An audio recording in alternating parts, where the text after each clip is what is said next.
waktu maghrib di Bima, sudah jam 6:03. Kita akan jawab beberapa pertanyaan dari tanpa nama. Bagaimana adabnya bila imam setelah sholat fardu membaca zikir yang keras, tapi masih ada jamaah yang masbuk? Tashwish, mengganggu. La tushawwish, jangan kau ganggu orang sholat. Yang dimaksud dengan kalimat mengganggu itu adalah bacaan selain zikir. Ada orang sholat, Allahu Akbar, tiba-tiba dia di samping nyanyi. Itu namanya mengganggu. Tapi kalau ada orang sholat, yang lain yang sebelah subhanallah, subhanallah, subhanallah, apakah terganggu? Tidak. Yang terganggu dengan subhanallah itu setan. Kenapa? Karena bacaan zikir dengan sholat isinya sama. Aqimis sholata li zikri, dirikanlah sholat untuk zikir mengingat aku. Orang yang berzikir sama circle-nya, sama signalnya. Orang yang berzikir mengingat Allah, orang yang sholat mengingat Allah. Orang yang sama-sama mengingat Allah, tidak saling mengganggu dan tidak saling terganggu. Jadi kalau ada orang sholat, orang sebelah itu berzikir, tapi zikirnya mengganggu, dua kemungkinan. Yang sholat itu setan, atau yang berzikir itu setan. Dia udah tahu bahwa zikir itu tidak terlalu kuat, tidak terlalu pelan. Subhanallah, subhanallah. Udah tahu ada orang sholat, kuat-kuat matanya ke situ lah. Subhanallah, subhanallah. Ini setan. Ini setan yang sedang berzikir. Pak Ustadz, zikir setelah selesai sholat itu kan zikirnya sir. Itu menurut mazhab Syafi'i. Zikirnya jahar, mazhab muridnya Imam Syafi'i, namanya Hambali, Imam Ahmad bin Hambal. Menurut mazhab Syafi'i, berzikir itu jahar sementara makmumnya tahu. Kalau makmumnya sudah tahu, zikirnya sir. Maka di sebagian masjid zikirnya sir. Pas imam ditanya, Pak Imam zikirnya kok nggak jahar? Makmumnya udah tahu. Ustaz Somad kalau jadi imam bacanya, saya kalau jadi imam zikir saya jahar. Kenapa Ustaz nggak baca sir? Karena makmum saya ada 3 orang nggak tahu. Yang pertama anak kecil, dia nggak tahu. Yang kedua mu'alaf baru masuk Islam. Yang ketiga orang tua, udah tahu cuman lupa. Maka mereka dikasih tahu. Anak-anak ini pulang ke rumah, nanti ditanya sama emaknya, nah zikir di masjid tadi apa? Tapi kalau saya zikir kuat, dia tahu subhanallah, subhanallah, tapi tidak terlalu kuat. Nggak mungkin juga orang di masjid zikir sampai subhanallah, subhanallah. Kau zikir apa ngamuk?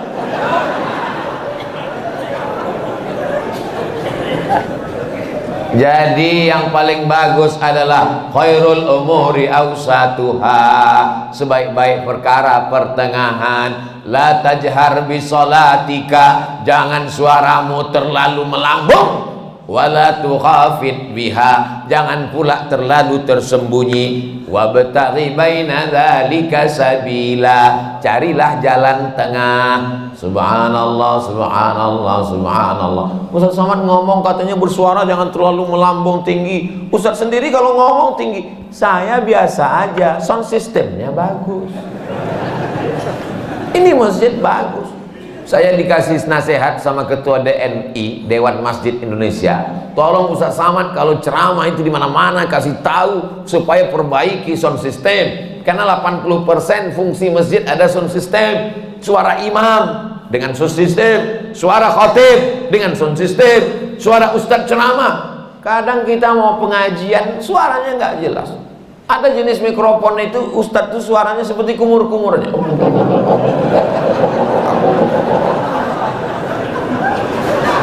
Tapi di masjid Darul Hamid, Baitul Hamid, bait rumah, Hamid rumah orang yang memuji Allah, rumah yang terpuji. Masya Allah, tenang, sound systemnya mantap, cuman agak panas saja dikit.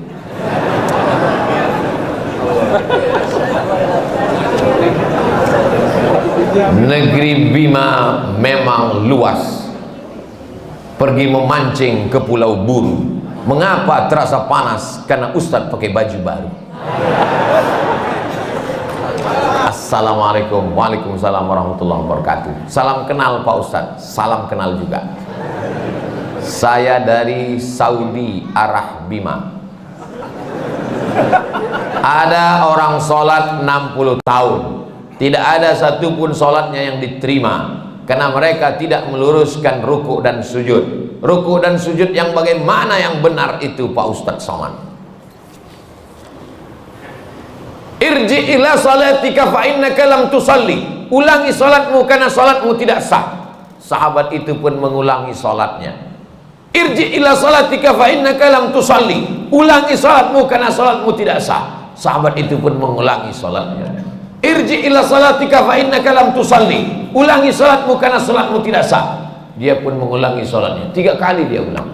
Akhirnya setelah dia ulang 3 kali, gimana yang benar itu ya Rasulullah? Kata Nabi, hatta tatma'inna raki'an. Kalau kau ruku', rukuknya tumakninah. Makna tumakninah 2. Yang pertama, ada tempo tenggat waktunya. Seminim-minimnya ruku', 1 kali tasbih. Subhana rabbiyal azimi wa bihamdi. Walaupun 1, tapi dibaca itu ada tumakninahnya. Subhana rabbiyal azimi wa bihamdi. Kenapa orang sholat nggak ada tumakninahnya? Seperti pohon bambu di tepi sungai ditiup angin, karena nggak dibaca di mulut. Allah Akbar, Allah Akbar, Allah Akbar, Allah Akbar, Allah Akbar, Allah Akbar. Pas ditanya, kenapa kau sholat cepat betul? Maaf, nama saya Valentino Rossi, pembalap, pemuda berbadan gelap. Yang kedua, kenapa tidak ada tumakninah? Tidak benar rukuknya. Kalau diletakkan bejana di atas, tidak tumpah airnya, diagak-agak demikian. Jangan terlalu tunduk ke bawah seperti kambing lapar dapat rumput. Jangan mendongak ke atas seperti kuda jantan melihat kuda betina, apalagi kuda liar. Maka dia harus diagak-agak, dikira-kira. Jadi makna tumakninah 2, gerakannya dan waktunya.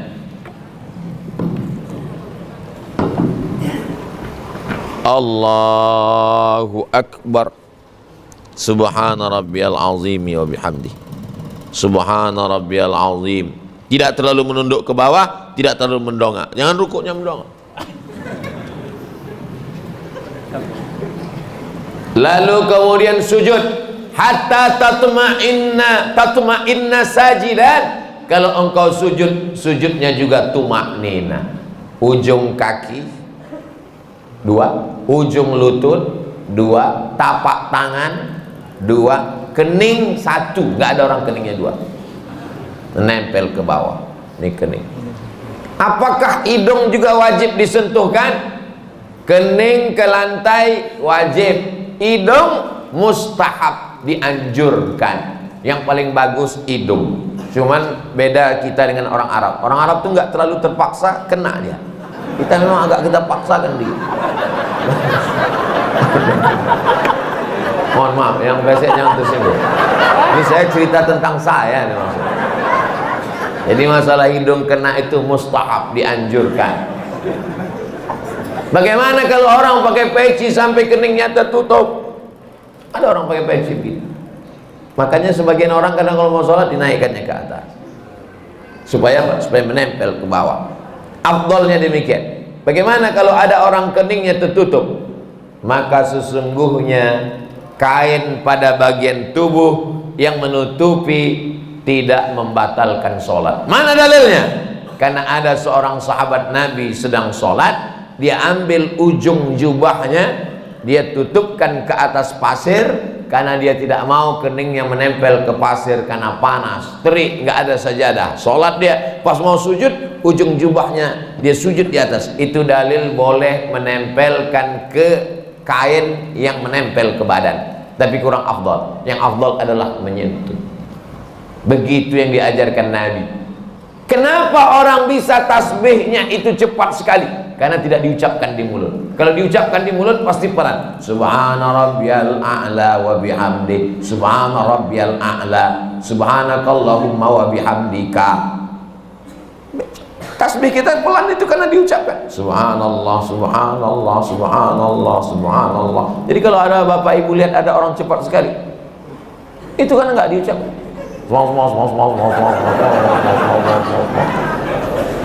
Nggak diucapkan. Bahkan kata Syekh Ali Jum'ah, itu pakai nafas membantu lebih khusyuk. Diucapkan walaupun sholat zuhur dan asar.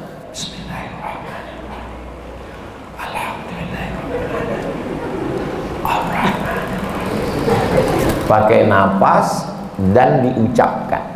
Apakah Nabi itu kalau sholat mulutnya bergerak? Ditanya kepada sahabat Nabi namanya Khabbab ibnul Ath. Ya Khabbab, ya Nabi itu kalau sholat mulutnya bergerak. Ya, dari mana kamu tahu? Bittirabi lihiyatih, aku lihat jenggot Nabi bergoyang. Kenapa jenggotnya bergoyang? Karena dagu dan rahangnya bergerak. Ini ada orang sholat mulutnya nggak bergerak sama sekali, matanya aja yang bergerak. Sholat apa ini? Ini pertanyaan sederhana, tapi mengkoreksi lagi sholat kita. Yang tidak benar sholatnya karena tidak membaca. Dibaca qiraah itu artinya membaca. Sedangkan orang yang baca mulutnya nggak bergerak itu namanya mutalaah. Itu beda dalam bahasa Arab.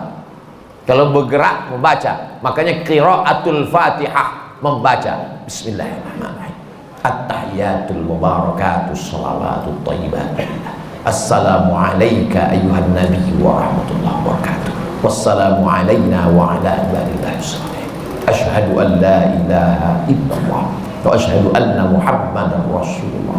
Allahumma salli ala sayyidina Muhammad wa ala ali sayyidina Muhammad sampai fil alamin innaka Hamidum Majid. Allahumma ighfir li ma qaddamtu wa ma akhartu wa ma asraftu wa ma a'lantu wa ma asraftu wa ma anta a'lamu bihi minni antal muqaddim wa antal muakhir. La ilaha illa anta subhanaka inni kuntu minadh dhalimin. Allahumma inni a'udzubika min 'adzabi jahannam wa min 'adzabil qabri wa min fitnatil mahya wal mamat wa min syarri fitnatil masiihid dajjal. Allahumma a'inni 'ala dzikrika wa syukrika wa husni ibadati. Assalamualaikum warahmatullahi. Assalamualaikum warahmatullahi. Tumaknina. Kalau tidak ada tumaknina, kata Nabi, ulangi sholatmu karena sholatmu tidak sah. Mari kita jaga sholat kita lagi insyaallah. Jangan menjadi pencuri-pencuri sholat. Bagaimana pencuri sholat? Karena tidak lengkap rukunnya, syarat-syaratnya menurut pandangan ulama fikih. Ada orang sekarang ketika ditanya, kamu sholatnya kok cepat sekali, nggak lengkap. Yang penting hati kita. Ini orang tidak belajar fikih, nggak ngaji. Dan orang seperti ini tidak ada di Bima. Dulu pernah ada tapi udah meninggal. Assalamualaikum Ustaz. Waalaikumsalam. Berkaitan dengan kirim Al-Fatihah, apakah Nabi ngirim Al-Fatihah untuk istrinya Siti Khadijah? Apakah Nabi ngirim Al-Fatihah untuk Ja'far saudara kembarnya? Apakah Nabi para sahabat kirim Al-Fatihah? Supaya kami paham Pak Ustadz. Jadi ini yang nanya ini, dia mau beramal kalau dilakukan Nabi. Kalau nggak dilakukan Nabi, nggak mau. Nggak apa-apa, bagus. Ada seorang sahabat Nabi, bukan sahabat Abdul Somad. Dia sebelum tidur malam bertasbih alfa uqdah 2000 simpul. Diambilnya simpul tali 2000. Simpul tali 2000. Habis itu zikir subhanallah subhanallah subhanallah 2000 simpul. Sekarang saya tanya, bolehkah bertasbih 2000 kali sebelum tidur malam? Boleh apa enggak boleh? Sekarang balik pertanyaan ini, pernahkah Nabi melakukannya? Nggak pernah. Kalau nggak pernah dilakukan Nabi, apakah boleh dilakukan? Tadi katanya yang boleh, sekarang nggak boleh. Ternyata kalau ngomong sama orang belum sarapan susah ya.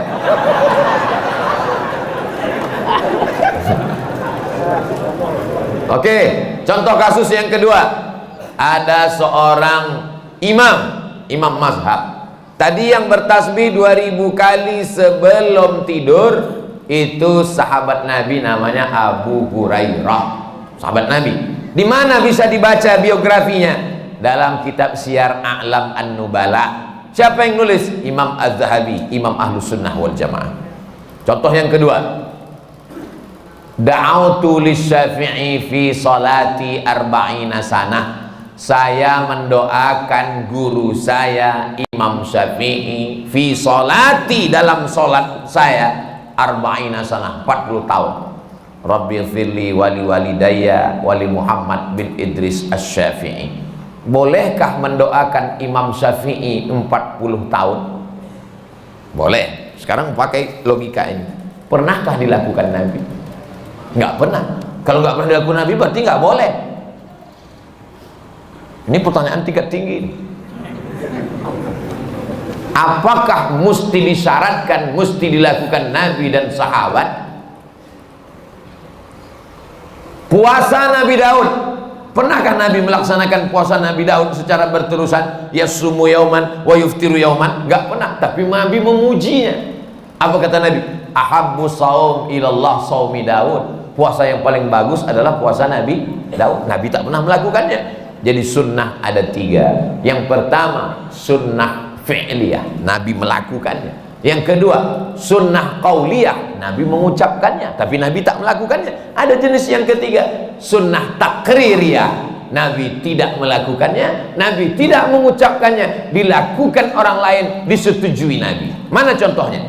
Sami Allahu liman hamidah, Nabi mengajarkan Rabbana lakal hamdu mil'us samawati wa mil'ul ardi wa mil'u ma syi'ta min syai'in ba'd. Tapi ada satu sahabat bacaannya lain. Sami Allahu liman hamidah, Rabbana lakal hamdu hamdan thayyiban mubarakan fi. Selesai salat Nabi tanya, siapa tadi yang baca alhamdulillah hamdan thayyiban katsiran mubarakan fi?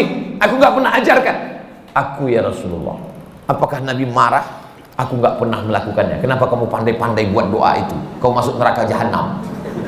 Apa kata Nabi? Apa kata Nabi? Ra'aitu bid'an wa thalathuna malakan yabtadirun. Aku lihat 39 malaikat turun dari pintu langit ingin mencatat doa yang kau baca. Enggak pernah dibaca Nabi. Begitu juga dengan Allahu Akbar kabira, diriwayatkan oleh Abdullah bin Umar bin Khattab. Nabi mengajarkan Allahumma ba'id baini wa baina khataayaya kama ba'adta bainal masyriqi wal maghrib. Sahih Bukhari. Allahu Akbar kabira ada juga dalam Sahih Bukhari. Nabi tidak pernah mengucapkannya. Siapa yang membaca itu? Sahabat. Allahu Akbar, tiba-tiba ada sahabat di belakang. Allahu Akbar kabira walhamdulillahi katsira wa subhanallahi bukratan wa asila. Titik. Wajah tu wajhiyya itu iftitah lain. Selesai salat Nabi tanya, siapa tadi yang baca Allahu Akbar kabira? Ana ya Rasulullah. Apa kata Nabi? Futihat abwabus sama, terbuka pintu-pintu langit, malaikat turun mencatat doa yang kau baca. Ini jenis takriri. Makanya perbuatan kalau tidak dilakukan Nabi adalah bid'ah. Betul kata Imam Syafi'i, kalau dia bertentangan dengan syariah. Selama masih ada dalilnya, tidak bertentangan dengan syariah, maka dia tidak disebut bid'ah dhalalah, tapi dia disebut dengan mahmudah. Sekarang tentang mengirimkan Al-Fatihah kepada orang meninggal dunia, sampai apa tak sampai? Siapa bilang sampai? Memangnya yang udah meninggal itu pernah ngasih tahu? Alhamdulillah titipannya udah sampai, makasih ya. Imam Ibnu Taimiyah punya murid namanya Imam Ibnul Qayyim Al-Jauziyah, punya kitab namanya Kitab Ar-Ruh. Sudah diterjemahkan ke bahasa Indonesia 3 huruf, R-O-H, roh. Di situ diceritakan Imam Ahmad bin Ambal lewat di suatu makam, ada orang baca Quran, kata dia berhenti, jangan kau baca. Lalu disebutkanlah sanad-sanadnya. bahwa membaca Quran itu untuk orang meninggal dunia tidak terlarang. Tentang kitab roh ini tidak diragukan, karena ada seorang dapat gelar doktor gara-gara meneliti kitab roh, namanya Dr. Bassam dari Kuwait. Umar bin Khattab punya anak laki-laki namanya Abdullah bin Umar bin Khattab. Dia pesan, kalau aku meninggal dunia nanti bacakan di atas makamku pangkal Al-Baqarah 5 ayat sampai wa ulaika humul muflihun, dan ujung Al-Baqarah 3 ayat lillahi ma fis samawati sampai habis.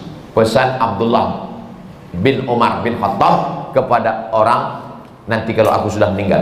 Berdasarkan itu Imam Nawawi meninggal tahun 676 dari kalangan mazhab Syafi'i dalam kitab Al-Azkar mengatakan, wa in khatimul qur'ana fahuwa hasanun, seafdal-afdalnya dibacakan sekhatam Al-Qur'an.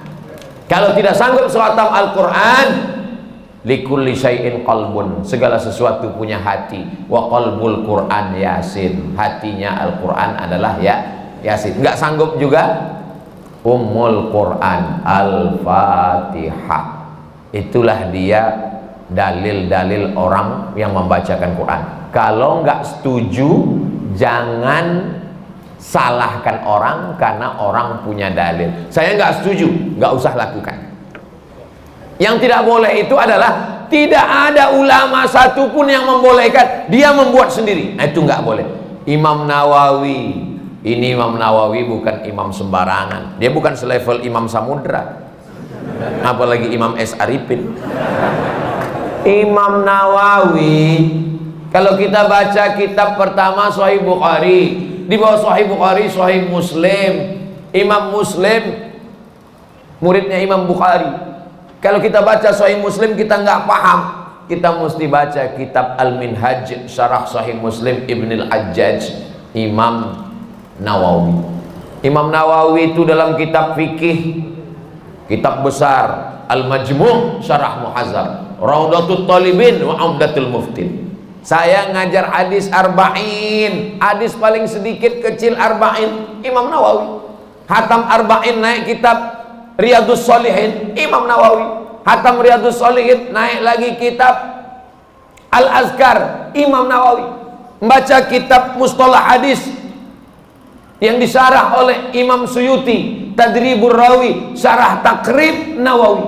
Imam besar. Apa kata Imam Nawawi mengomentari hadis tentang pelepah korma? Nabi membelah pelepah korma, ditusukkannya ke makam. Apa kata Nabi? Kalau tasbih pelepah korma saja sampai, apalagi bacaan Quran orang beriman.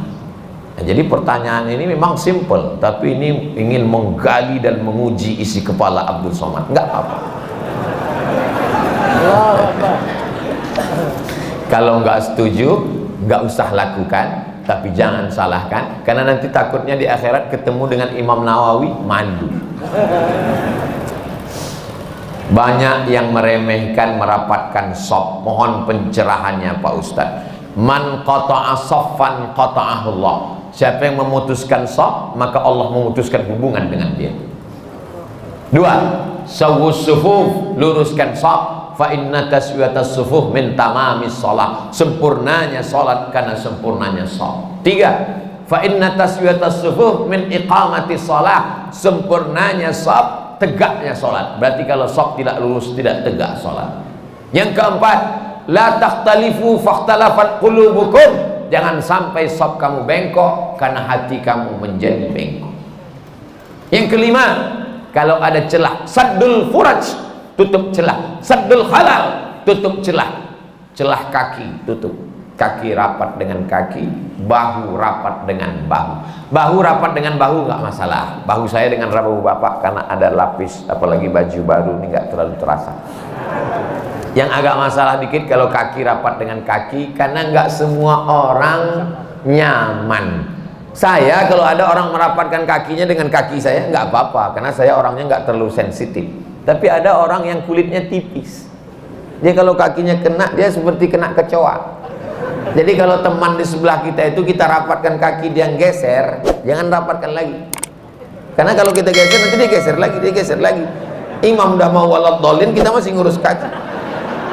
Khawatirnya dia baru tobat kemarin, begitu kita geser 2 kali, dipijaknya langsung. Nah, akhirnya orang kelahi dalam masjid. Jadi pandai-pandai merasakan perasaan orang lain. Nah, ini nampaknya sepele, tapi bisa jadi masalah. Kalau kita sesama orang di masjid kelahi, yang ketawa orang yang nggak sholat. Untung aku nggak sholat. Jadi soft ini. Makanya imam nggak boleh angkat takbiratul ihram sebelum dia katakan sawus sufuf fa inna taswiyatas sufuf min tamamis shalah. Dia tidak hanya sekedar melihat ke depan, tapi dia tengok ke belakang, dia tengok lurus, dia lurus, dia tengok kaki, sandul khalal, tutup celah, baru takbiratul ihram. Tapi nggak perlu juga imam sampai ke belakang meriksa satu-satu. Ada dulu sahabat saya, ketua Majelis Ulama Indonesia, dia sholat. Ketika itu ada mahasiswa Afrika jadi imam di asrama. Mahasiswa Afrika ini orangnya masalah sop ini dia belakang. Ada satu yang nggak sabar, maju deh ke depan. Allahu Akbar. Nah, ini namanya imam kena kudeta nggak berdarah. Apakah makmum itu sudah tahu bacaan tentang luruskan shaf? Tahu? Bacaan tentang sawus sufuf itu hampir semua orang Indonesia kan tahu kan? Luruskan shaf, tahu semua. Kenapa diulang imam setiap mau sholat? Menunjukkan manusia ini lupa dan lalai. Belum pernah pengalaman saya sholat di masjid, tiba-tiba imamnya ngomong, jamaah saya nggak perlu menyuruh meluruskan shaf, kalian udah tahu semua kan? Menunjukkan manusia ini selalu lalai tentang shaf. Maka luruskan. Qadamun biqadamin, mangkibun bimangkibin, mangkibun bimangkibin, bahu dengan bahu, kaki dengan kaki, lurus. Allah. Sekarang enak, ada sajadah. Zaman Nabi mana ada sajadah? Bagaimana cara meluruskannya? Bahu dengan bahu, kaki dengan kaki. Innallaha yuhibbul ladzina yuqatiluna fi sabilihi shaffa. Allah suka melihat kita lurus shaf, ka'annahu bunyanun marsus, seperti bangunan yang kokoh. Karena kalau rapat, setan tidak bisa masuk. Itu filosofi lurusnya shaf. Mohon doakan remaja Masjid Baitul Hamid agar istiqomah, Pak Ustadz. Semuanya, bukan yang remaja, yang tua pun bisa juga nggak istiqomah. Ini kadang anak-anak muda ini husnuzonnya keterlaluan. Disangkanya kalau udah tua istiqomah. Ya, oke. Mohon doa Ustadz, semoga usaha warung magnet rezeki berkah saya diluaskan dan dilancarkan. Inilah orang yang paling pandai mengambil kesempatan. Mumpung orang ramai, doanya dapat, iklannya dapat. Mantap, nanti videonya dipotong, diupload ke Instagram. Rezekinya tapi untuk bukan pribadi, membantu umat dan membantu pembangunan masjid kampung saya. Allahu Akbar. Mudah-mudahan adik-adik anak muda punya channel YouTube. Hasilnya untuk buat bangun masjid, pondok pesantren, tahfiz Quran. Amin. Terima kasih. Barakallahu fiik Ustadz. Salam alumni 212. Ada lengkap semua. Masya Allah, tabarakallah. Tapi dia nggak ada nanya, cuman itu aja. Itulah kajian kita pada